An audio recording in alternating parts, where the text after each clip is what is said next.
Hello everyone, Tiklets academy of maths YouTube channel में आप सभी का स्वागत है। आज के वीडियो में स्टैटिस्टिक ये यूनिट को हम आगे बढ़ाएंगे और आज हम इसमें फिटिंग ऑफ अ कर्व ये टॉपिक का 13th प्रॉब्लम सॉल्व करेंगे। तो देखिए, जो प्रॉब्लम आज हमें सॉल्व करना है वो आपके सामने है। क्वेश्चन में क्या लिखा है हम पढ़ेंगे। क्वेश्चन में लिखा है fit a parabola of type y equals to a plus b x plus c x square for. देखो यहाँ पे x एंड y का डाटा दिया है। ये डाटा के लिए हमें यहाँ पे पैराबोला का इक्वेशन तैयार करना है। तो चलो हम ये प्रॉब्लम सॉल्व करेंगे और ये प्रॉब्लम सॉल्व करने का टेक्निक बिल्कुल वैसा ही रहेगा जैसा हमने इसके पहले के प्रॉब्लम्स में यूज किए थे, लेकिन हम यहाँ पे सॉल्व करते समय थोड़ा सा चेंज करेंगे। वो चेंज क्या रहेगा वो यहाँ पे इंपॉर्टेंट है, वो समझ लो, क्योंकि इसके पहले हमने जितने भी प्रॉब्लम सॉल्व किए थे वो टेक्निक वो चेंज हमने कोई भी प्रॉब्लम में नहीं किए थे, लेकिन यहाँ पे करने वाले हैं। वो रीजन क्या है? उसका रीजन ये है कि यहाँ पे जो x और y का जो डाटा दिया है वो काफी बड़े बड़े नंबर्स है। देखो यहाँ पे 60, 50, 138, 206, 292 काफी बड़े नंबर हैं। अगर x और y के डाटा में अगर बड़े बड़े नंबर्स हैं, काफी बड़े अगर नंबर्स है, तो ऐसे में आपको वो टेक्निक का यूज करना है। क्या है? तो उसको सॉल्व करने के लिए एक शॉर्टकट मेथड है। चलो हम यहाँ पे आपको वो सब कुछ बताते हैं। सबसे पहले हम एक काम करेंगे। सबसे पहले यहाँ पे ये जो गिवन इक्वेशन है इसके तरफ ध्यान देंगे। y equals to a plus b x plus c x square. Generally इसके पहले हमने जितने भी प्रॉब्लम सॉल्व किए थे उसमें हमने क्या किए थे, गिवन इक्वेशन का यूज करके डायरेक्टली नॉर्मल इक्वेशंस बनाए थे। लेकिन यहां पे नॉर्मल इक्वेशन यहां पे भी हम बनाएंगे, लेकिन बनाते समय थोड़ा सा हम उसके पहले एक चेंज करेंगे। चेंज ये है कि यहां पे हम ये जो x का डाटा है ये स्मॉल x के जगह यहां पे हम कैपिटल X कंसीडर करेंगे। ठीक है, कैपिटल X का यहां पे कैपिटल X फाइंड आउट करने के लिए फार्मूला ऐसा रहेगा, that is x minus X bar divided by h। देखो ये हम ये फार्मूले का यूज करने वाले हैं। ठीक है, यहां पे जो x है, x मतलब ये जो डाटा है वो, x बार मतलब यहां पे ये जो x का डाटा है उसका मीन, इसका मतलब जो x का डाटा है उसका जो मिडल वैल्यू है वो आपको यहां लिखना है। मीन दैट इज एवरेज आपको यहां लिखना है। और h माने इंटरवल, इसका मतलब उनके बीच में कितने कितने का इंटरवल है वो आपको यहां लिखना है। चलो वो हम यहां पे लिखेंगे। तो capital X equals to x minus X bar. X bar मतलब मिडल वैल्यू। तो यहां पे जो डाटा दिया है 1 2 3 4 5 नंबर दिया है, तो बीच का नंबर क्या है 40, तो ये हम यहां लिखेंगे 40। और इनके बीच में कितने का इंटरवल है? देखो यहां पे 10 10 का इंटरवल है। 20 के 10 के बाद आएगा 30, फिर 10 के बाद आएगा 40, फिर 10 के बाद आएगा 50, इस तरह से। इसका मतलब इनके बीच में इंटरवल 10 का है, तो h के जगह हम लिखेंगे 10। ठीक है, ये आपको ध्यान में रखना है। तो ये कैपिटल X का ये हमने फार्मूला बना लिए। ये जो हमने एवरेज यहां पे निकाले हैं, एवरेज जो हमने यहां पे 40 लिखे हैं वो हमने डायरेक्टली टेबल से मिडल वैल्यू हमने यहां पे ले लिए। लेकिन अगर मिडल वैल्यू अगर डायरेक्टली नहीं निकलता है तो फिर आपको अलग से एवरेज कैलकुलेट करना पड़ेगा। ऐसे में आपको सभी को ऐड करना है। ठीक है, 20 प्लस 30 प्लस 40 प्लस 50 प्लस 60 सभी को ऐड करना है और ऐड करके डिवाइड बाय 5 करना है, तो भी आंसर 40 ही आता है। वो कैलकुलेशन शो नहीं किए तो भी चलता है। फिलहाल ये हमने कैपिटल X यहां पे बना लिए और अब ये कैपिटल X का यूज करके आपको नॉर्मल इक्वेशंस तैयार करना है। ये जो गिवन इक्वेशन है, गिवन इक्वेशन में स्मॉल x है, आपको क्या करना है, स्मॉल x के जगह कैपिटल X आपको पुट करना है, स्मॉल x को रिप्लेस करना है बाय कैपिटल X और फिर आपको नॉर्मल इक्वेशंस तैयार करना है। अगर आप ये टेक्निक, ये शॉर्टकट मेथड का यूज करके अगर आप सॉल्व करोगे तो जो टेबल बनेगा वो आपका, टेबल में जो नंबर्स आएंगे, जो कैलकुलेशन होगा, तो काफी छोटे नंबर आएंगे और वो जल्दी सॉल्व होगा। गलती होने की चांसेस जो है वो कम रहेंगी। अगर आप बड़े नंबर लेके अगर आप सॉल्व करोगे तो गलती होने के चांसेस रहेंगे। तो गलत नहीं होना चाहिए, आपका करेक्ट आंसर आना चाहिए। इसलिए आपको ये मेथड यूज करना है जब कभी भी बड़े बड़े नंबर्स हो तो। ठीक है, तो चलो अब हम यहां पे ये गिवन इक्वेशन लिख लेंगे। तो गिवन इक्वेशन इज क्या दिया है, y equals to a plus b x plus c x square. ठीक है, लेकिन यहां पे ये स्मॉल x है, हमें अब स्मॉल x को कैपिटल X से रिप्लेस करना है। ठीक है, तो हम यहां पे लिखेंगे above equation in the form of capital X। ठीक है, तो ये होगा y equals to a plus b capital X plus c capital X square, ऐसा हो जाएगा। ठीक है, तो ये जो दो इक्वेशंस लिए हैं ये काफी इंपॉर्टेंट है। देखो ये गिवन इक्वेशन है और ये जो हमने इक्वेशन बनाया है इन the form of capital X। Okay, ये दोनों को हम नंबर दे देंगे। ये इक्वेशन को इक्वेशन नंबर 1 कहेंगे और ये इक्वेशन को इक्वेशन नंबर 2 कहेंगे।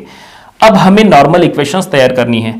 तो नॉर्मल इक्वेशंस इक्वेशन नंबर 2 से तैयार करो, इसका यूज करके तैयार करो। तो चलो यहां पे लिखेंगे नॉर्मल इक्वेशंस आर, यहां पे लिखेंगे normal equations are.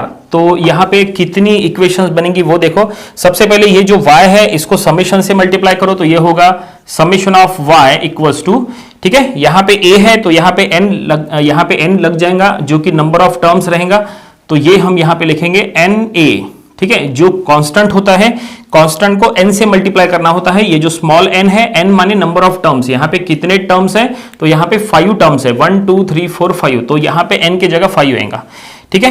Then b ये हो जाएगा यहां पे समेशन x, देन c ये हो जाएगा समेशन ऑफ x स्क्वायर। तो हम लिखेंगे b summation of x plus c summation of x square. इस तरह से ये हमने पहला इक्वेशन बना लिए समेशन से मल्टीप्लाई करके। और अब पूरे इक्वेशन को समेशन ऑफ x से मल्टीप्लाई करो, तो ये हम लिखेंगे summation of x y equals to ये हो जाएगा a summation of x plus b summation of x square plus c summation of x क्या हो जाएगा, यहां पे x स्क्वायर है तो x से मल्टीप्लाई करने के बाद ये x क्यूब ऐसा हो जाएगा, ठीक है।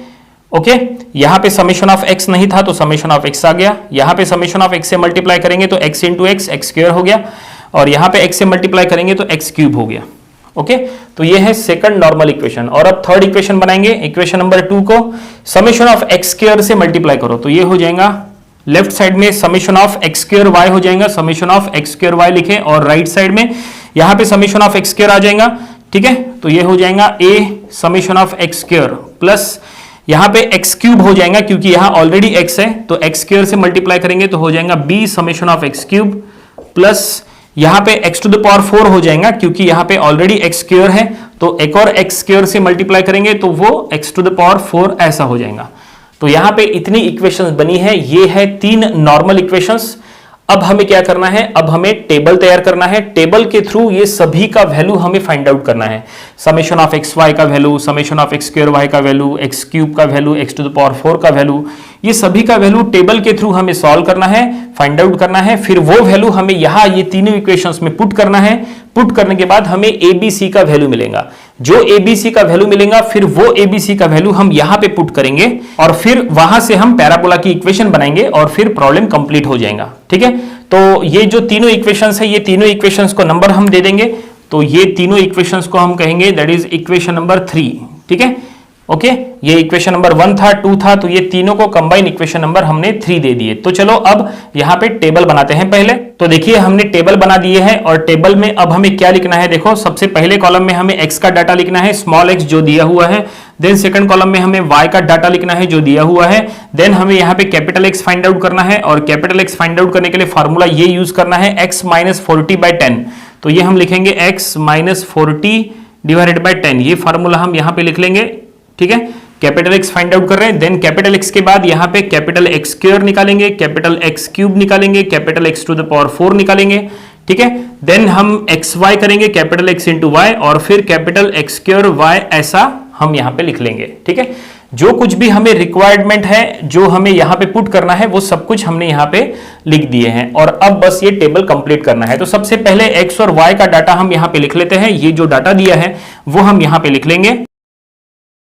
तो ये हमने x और y का डाटा यहाँ पे लिख दिया है और अब हम यहाँ पे कैपिटल X फाइंड आउट करेंगे। कैपिटल X के लिए फार्मूला ये यूज करना है दैट इज x माइनस 40/10। देखो हमने ये फार्मूला यूज कर रहे हैं जो हमने आपको स्टार्टिंग में बताए थे।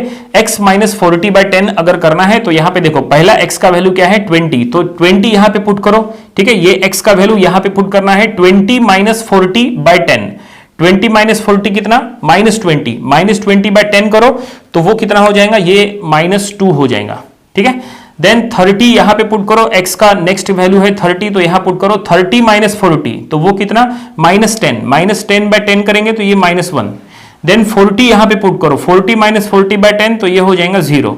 देन 50 यहां पे पुट करो, 50 माइनस यहां पे 40/10 तो ये हो जाएगा 1। देन 60 माइनस 40/10 तो ये यहाँ पे करेंगे 2। इस तरह से ये हमने कैपिटल X फाइंड आउट कर लिए और अब कैपिटल X का स्क्वायर करना है। ठीक है, तो ये हो जाएगा 4 1 0 1 4। देन कैपिटल X का क्यूब करना है तो ये 2 का क्यूब यहाँ पे हम करेंगे, 2 का क्यूब ये हो गया 8, देन ये 1, देन 0, देन 1, देन 8, इस तरह से। लेकिन यहां पे गलती हो सकती है एग्जाम में, नंबर ऑफ टाइम सॉल्व करते समय नंबर ऑफ स्टूडेंट्स गलती करते हैं। और देखो गलती क्या होती है, देखो -2 का क्यूब कर रहे, तो क्यूब करते समय ये -8 होना है, -1 का क्यूब ये -1 होना है, ठीक है। ये 1 का क्यूब 1 रहेगा और 2 का क्यूब 8 रहेगा। ओके, ये सबसे इंपॉर्टेंट है। नंबर ऑफ स्टूडेंट्स ऐसे जगह पे गलती करते हैं जल्दबाजी में सॉल्व करने में और फिर आंसर रॉन्ग आता है, तो वो गलती नहीं होनी चाहिए, क्योंकि यहाँ पे स्क्वायर कर रहे हैं इसलिए साइन नहीं लगेगा, लेकिन यहाँ क्यूब कर रहे हैं तो यहाँ पे x into x into x, तो माइनस लगना तय है। और अब x टू द पावर 4 करना है, तो वो कैसे करेंगे, तो ये जो एक्स स्क्वायर है इसी का स्क्वायर कर लो, एक्स स्क्वायर का स्क्वायर मतलब x टू द पावर 4, तो ये 4 का स्क्वायर यहाँ पे 16, देन 1 का स्क्वायर 1, 0, देन 1 और 4 का स्क्वायर अगेन 16, इस तरह से। और अब कैपिटल X इंटू वाई करना है। कैपिटल X देखो ये और यहाँ पे y, ठीक है, x इंटू वाई करेंगे तो देखते हैं ये क्या आएगा, तो ये 54 इंटू 2 करेंगे, ठीक है, तो ये हो जाएगा दैट इज 108 माइनस में, ठीक है, क्योंकि ये माइनस में है, ठीक है, -2 इंटू 54 तो ये -108, देन 90 इंटू -1 तो ये -90,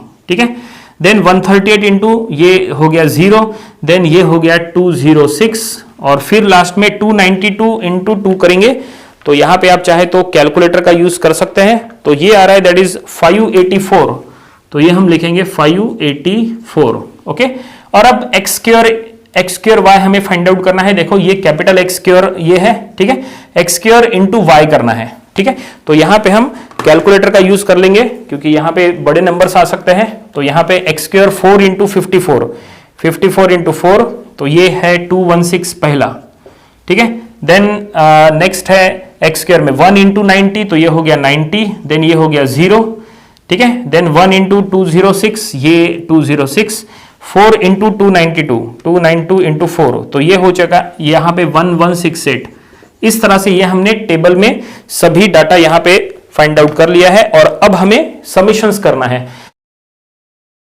तो ये देखिए हमने सभी का समेशन यहां पे कर लिया है। समेशन इट मींस एडिशन, तो ये सीधा सीधा आपको ऐड करना था, तो ऐड करके रिजल्ट हमने यहां लिख दिए और ये फाइनली टेबल कंप्लीट हो चुका है। और अब ये टेबल के थ्रू जो भी रिजल्ट मिला है वो रिजल्ट हमें ये इक्वेशन नंबर 3 में पुट करना है। देखो इक्वेशन नंबर 3 में यहाँ पे 3 इक्वेशंस है, यहाँ सभी में ये पुट करना है। तो चलो देखते हैं पुट करते समय क्या होता है। तो इक्वेशन नंबर 3 में अगर पहले इक्वेशन में पुट करें तो यहां है summation of y। Summation of y क्या है 780, तो हम लिखेंगे 780 इक्वल्स टू देन n माने नंबर ऑफ टर्म्स, हमने आपको कहा था कितने टर्म्स है, यहां पे 5 है तो हम यहां लिखेंगे 5a, ठीक है, then plus b summation of x। Summation of x क्या है देखो 0 है तो ये टर्म हो गया यहां पे 0, then c summation of x square क्या है 10 है तो यहां पे लिखेंगे प्लस 10c, ठीक है। फिलहाल ये सॉल्व नहीं होगा क्योंकि यहाँ पे a और c यहाँ पे दो अननोन है तो ये सॉल्व नहीं होगा, तो एक काम करते हैं इसको हम इक्वेशन नंबर 4 दे देते हैं, ठीक है। और अब नेक्स्ट इक्वेशन में पुट करेंगे यहाँ पे, देखो summation of x y. Summation of x y क्या है देखो क्या है 592, तो हम लिखेंगे 592 equals to a summation of x. Summation of x क्या है 0 तो हम लिखेंगे 0, then b summation of x square. Summation of x square क्या है 10 तो हम लिखेंगे प्लस 10b, ठीक है, then c summation of x cube. तो समेशन ऑफ एक्स क्यूब क्या है 0 तो ये भी हम लिखेंगे 0, ओके। और अब यहां से हमें काम करेंगे b का वैल्यू फाइंड आउट कर लेंगे। देखो यहां से b आसानी से निकल सकता है क्योंकि इसमें एक ही अननोन है b, तो 592 को आपको सिर्फ 10 से डिवाइड करना है तो यहां से b मिल जाएगा, so therefore b equals to 59.2 हो जाएगा, ठीक है, मिल गया b, तो ये हो गया b। abc का वैल्यू फाइंड आउट करना था तो फिलहाल हमें b मिल गया। और अब हम थर्ड इक्वेशन में पुट करेंगे सब कुछ डाटा, ठीक है। थर्ड इक्वेशन में summation of x square y, तो एक्स स्क्वायर वाई ये देखो क्या है 1680, तो हम इधर लिखेंगे that is 1680 equals to right side में चलते हैं a summation of x square. Summation of x square क्या है 10 तो हम लिखेंगे इक्वल्स टू 10a, ठीक है, plus b summation of x cube. Summation of x cube क्या है 0 तो ये हो गया that is 0, plus c summation of x to the power 4। तो x टू द पावर 4 का समेशन क्या है 34 तो हम लिखेंगे प्लस 34c, ठीक है। तो यहां पे अगर आप प्रॉपरली चेक करेंगे यहां पे भी दो अननोन है a और c, तो एक काम करते हैं इसको हम इक्वेशन नंबर 5 दे देते हैं, ठीक है। तो इक्वेशन नंबर 4 और 5 की तरफ ध्यान दो। इक्वेशन नंबर 4 में दो अननोन है ac, इक्वेशन नंबर 5 में भी दो अननोन है ए सी। तो हम एक काम करेंगे, ये दोनों इक्वेशंस को साइमल्टेनियसली सॉल्व करेंगे कैलकुलेटर में, तो हमें ए और सी का वैल्यू मिल जाएगा। तो हम यहां पे लिखेंगे फ्रॉम इक्वेशन 4 एंड 5 को हम कैलकुलेटर में सॉल्व करने वाले हैं। तो कैलकुलेटर में सॉल्व करते समय हम इक्वेशन मोड में जाएंगे और दो अननोन यहां पे सिलेक्ट कर लेंगे, ठीक है। और ए का कोएफिशिएंट यहां पे देखो क्या है 5 इक्वल्स टू, सी का कोएफिशिएंट है 10 इक्वल्स टू, यहां पे कांस्टेंट है 780 इक्वल्स टू, देन यहां पे ए का कोएफिशिएंट है 10, सी का कोएफिशिएंट है 34 और कांस्टेंट है 1680। तो फाइनली हमें ए और सी का यहां पे वैल्यू मिल चुका है। तो ए का ये वैल्यू हमें मिला है, ए का वैल्यू 138.857 और हमें सी का वैल्यू भी मिल गया पॉइंट में, that is 571 just a minute, गलती हो गई हमसे। तो ये सी का वैल्यू है दैट इज 8.571। तो फाइनली जैसा हमने कहा था कि ये टेबल के थ्रू जो हमें रिजल्ट मिलेगा वो हमें इक्वेशन नंबर 3 में पुट करके हमें एबीसी फाइंड आउट करना है। तो फाइनली हमने ये एबीसी का वैल्यू फाइंड आउट कर लिया है, ये ए का वैल्यू, ये बी और ये सी का वैल्यू। और अब हमें क्या करना है, ये एबीसी का वैल्यू इक्वेशन नंबर 2 में पुट करना है। तो चलो इक्वेशन नंबर 2 में पुट करते हैं और फिर हमें रिक्वायर्ड पैराबोला का इक्वेशन मिल जाएगा।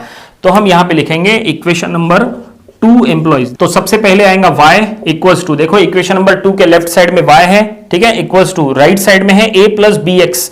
ए का वैल्यू क्या है, देखो a का वैल्यू है 138, हम लिखेंगे 138.857 प्लस क्या है bx, b का वैल्यू इंटू x, तो b का वैल्यू ये है तो 59.2x, ठीक है, और फिर है प्लस cx स्क्वायर, तो c का वैल्यू तो ये है, तो हम यहां पे लिखेंगे प्लस 8.571 इंटू एक्स स्क्वायर। तो फाइनली ये हमने y का इक्वेशन यहां पे बना लिए इक्वेशन नंबर 2 का यूज करके, ठीक है।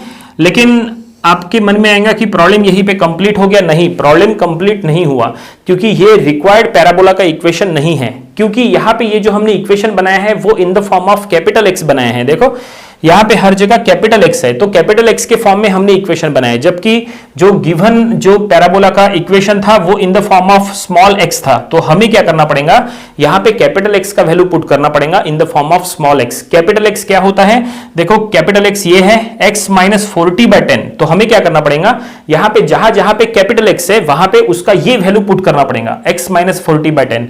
देखो यहां पे कैपिटल एक्स है, हमें यहां पुट करना पड़ेगा, और यहां पे कैपिटल एक्स का स्क्वायर है, यहां भी पुट करना पड़ेगा, फिर हमें उसको सॉल्व करना पड़ेगा, तब जाके जो y का इक्वेशन मिलेगा वही रिक्वायर्ड पैराबोला का इक्वेशन हो जाएगा। तो चलो हम वो पुट करेंगे, लेकिन ये काफी बड़ा हो जाएगा सॉल्व करने में, तो हम इसको अलग से इधर सॉल्व करेंगे। फिलहाल ये जो इक्वेशन है, ये इक्वेशन को हम इक्वेशन नंबर इसको यहां पे 4 5 हो गया, तो यहां पे हम इक्वेशन नंबर 6 दे देंगे, ठीक है। और अब आगे चल के हम इसको सॉल्व करेंगे। तो देखिए यहां पे अब हम सॉल्व करने वाले हैं, तो हम लिखेंगे इक्वेशन नंबर 6 एम्प्लॉइज, ठीक है।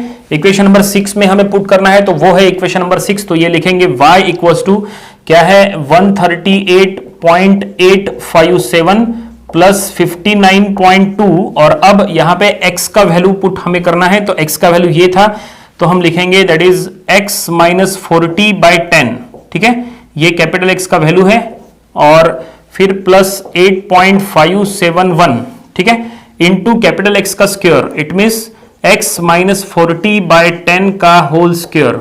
इस तरह से देखो ये काफी बड़ा हमें ये कैलकुलेशन अब करना पड़ेगा। तो चलो देखते हैं इसके थ्रू क्या आएगा, बस इसको सॉल्व करते रहना है, तो इसके थ्रू एक इक्वेशन मिल जाएगा। तो y equals to 138, just a minute, ये काफी और बड़ा हो जाएगा क्योंकि वहां पे होल स्क्वायर करना है, तो हम इसको इधर से लिखेंगे, तो ये हम यहां से इसको लिखेंगे that is y equals to 138.857 plus यहां पे एक काम करेंगे, ये 59.2 से अंदर में मल्टीप्लाई कर लेंगे, इसको भी और इसको भी, दोनों टर्म्स को हम यहां पे मल्टीप्लाई कर लेंगे, और मल्टीप्लाई करते समय जो नीचे 10 है उससे हम डिवाइड भी कर लेंगे, ठीक है। तो ये 59.2 को 10 से डिवाइड करेंगे तो वो होगा 5.92, और वो 5.92 से अगर आप यहां मल्टीप्लाई करेंगे तो वो रहेगा 5.92 इंटू एक्स, और यहां मल्टीप्लाई करेंगे तो यहां पे हमें अब कैलकुलेटर का यूज करना पड़ेगा।